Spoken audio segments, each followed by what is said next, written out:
Chased by a naked man in the forest. Hey y'all, this took place summer 2022. I never thought of sharing this story because I was so stunned that it happened to me. Every summer in my city, my friends and I like to make small campfires in chill, secluded areas. We don't want to drive an hour to an actual campsite and then pay a campsite fee on top of that. These also happen pretty spontaneously, so it's a nice last minute thing to do. There's this one spot near my house that's located by a river. It's really nice because no one usually goes there, but there's one thing to be wary of: bears. I live in the Pacific Northwest, and my house is located right next to mountains and forests. One night at 11 p.m., I decided to go ahead of my friends and meet them at the spot. I wanted to set things up early so we can just chill once they all got there. I park my car at the beginning of the trail and bring my camping gear. I get to the spot, and it's a small, sandy beach kind of embankment on the side of the river with a small waiting area. I sit on my chair and get to digging the fire pit with my flashlight illuminating only where I'm digging. While digging, I suddenly hear a loud splash. A splash so loud that it can only come from something large, like a rock that you'd have to hold with two hands. I'm confused because I swear I'm not shoveling sand into the water. I shine my flashlight at the river, and I don't see anything. I kind of just brush it off, thinking I'm just hearing things. But as I keep shoveling a bit more, I hear another loud splash. I start to think something is falling from above because logically, something has to be falling into the river. I point the flashlight where the trees are, above the river, and I don't see anything big enough to make that splash. So as I keep digging, with my heart rate kinda going at this point, I hear a rustling by the bridge. I quickly grab my light and shine it towards the noise. I call out, "Hello?" No response. In my head, if it were a bear, I should be getting out of there immediately. But there was no bear, or signs of anything for that matter. I tell myself I'm just hearing things now, and all the horror movies have gotten to my head. But I hear the noise again, and it clearly sounds like leaves being rustled. So I shine my flashlight over to the area again, and as I focus my eyes towards the illuminated area, I see the naked back of a man hunched over. I was kind of frozen from anxiety, because honestly, of all the things I was to see, I didn't think I'd see the naked back of a man. From the quick analysis my brain could muster up, he looked to be in mid-40s, shaved, not bald, and medium-ish build, like a mix between chubby and built. As I had my flashlight aimed at his back, he started to stand up, and the first thing I noticed was that he wasn't wearing any pants either. My next reflex was to start packing up all my crap and getting the hell out of there, because now I'm piecing in my head that he must have been throwing things into the water to scare or shoo me away. So after using my deduction skills, I proceeded to speed walk out of there with all of my stuff. I'm carrying all of my things with me and briskly walking up the paved path out of the forest. I can feel my heart pounding in my chest, and I'm constantly looking back to make sure I'm not being followed. I'm in Crocs, mind you, so I'm hoping that if I have to book it out of there, I wouldn't regret not being in sports mode from the get-go. I make it to the halfway point, and a sense of relief starts setting in, knowing I made it safely out of this very scary situation. But as I check behind me for the final time, I see something. Slowly creeping over the ramp is the naked man crawling on all fours as if he were a wild animal locked onto prey. His head was positioned towards me, looking at me as he made his way to the middle of the paved walkway. He slowly gets up from his stance and starts standing on his feet and positions his body to face me. After setting himself into his new position, the man starts running towards me. I run as hard as I can down the path. My flashlight jumped out of my pocket and was left behind. I looked back for a split second, and the man was still chasing, still completely naked. He could have my flashlight for all I care. I needed to make it out of the situation alive. I finally make it out of the forest and run to my car, which isn't parked far from the path. I desperately get to my car, and like a classic horror movie, I fumble with trying to get my key fob to unlock the car. I drop my keys and quickly think to myself, I'm actually dead. But try to focus on getting out of there. I managed to get them, unlock my doors, and throw my things into the back seat before getting into my car. This felt like an eternity. Time moved so slowly and so quickly, all at the same time.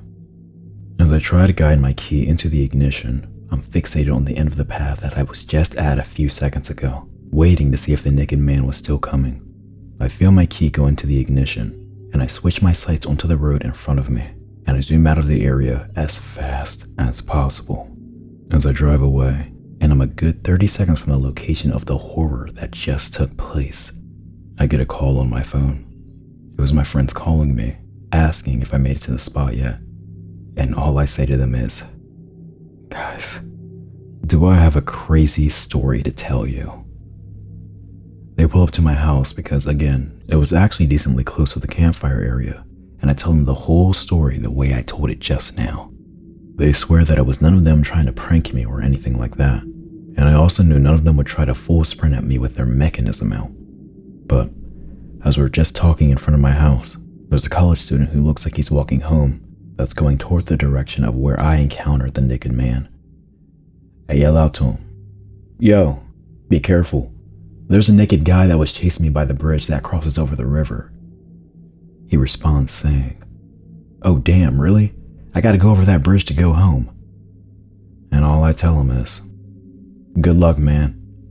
The next day, I reported it to the police by phone, but they sent over an officer so I could tell them in person and show them where in the area I saw those things.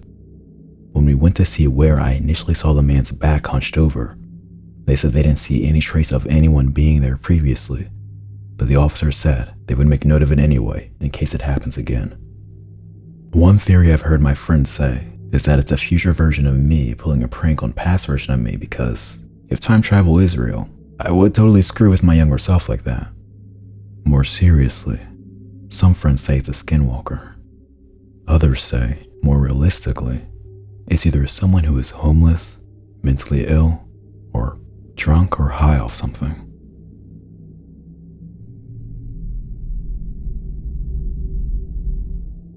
Camping hell. Back in 2011, I was within a circle of friends that made it tradition to go camping at a certain spot every May-long weekend. The spot we chose was in a beautiful area, right on the edge of a large lake, and was located on government land. The lake itself had a dam on it, so during May-long, the water levels were always low, if not completely empty, making it possible to walk across it. People were allowed to camp there if they weren't causing trouble or making a mess, and it was generally a good time for everyone. The spots were spaced far enough apart that you had your own privacy, but not far enough that you couldn't meet other people. In this particular year, our spot was in the middle of a small hill, with one campsite below us and one above us. The first night of our trip happened without incident. During the second day, the people staying at the site below us had moved in. We didn't think much of it and continued drinking throughout the day and into the night.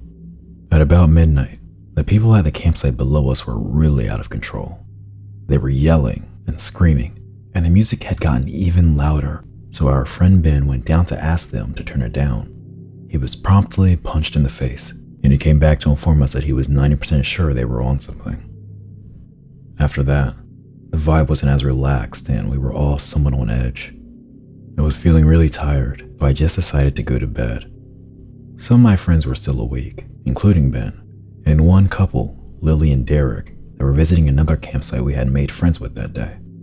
I could hear that the campsite below us was still blasting their music and partying pretty hard, but I just tried to ignore it and go to sleep. I don't know what time it was when I jolted awake.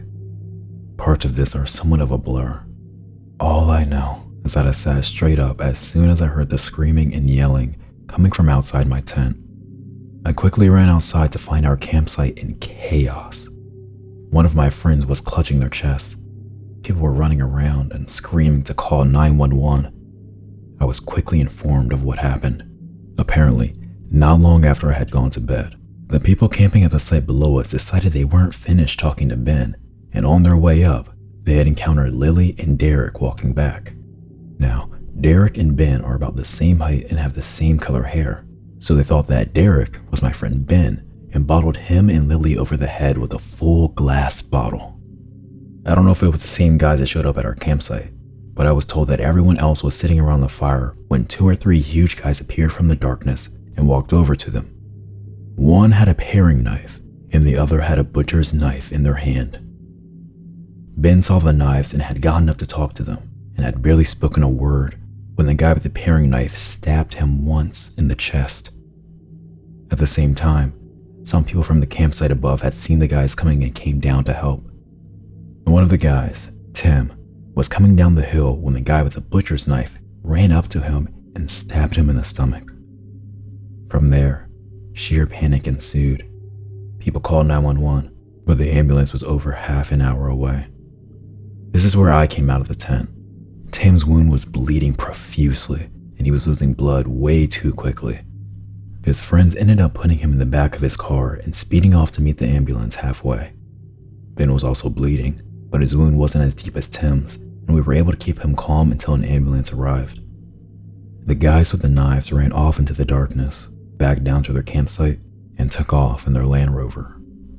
My boyfriend at the time and I had gotten into his car and drove to the entrance to try and flag down the policemen on their way to the scene. Once they arrived, we were informed to stay in the car as they had released a canine search unit to hunt down the people who stabbed our friends.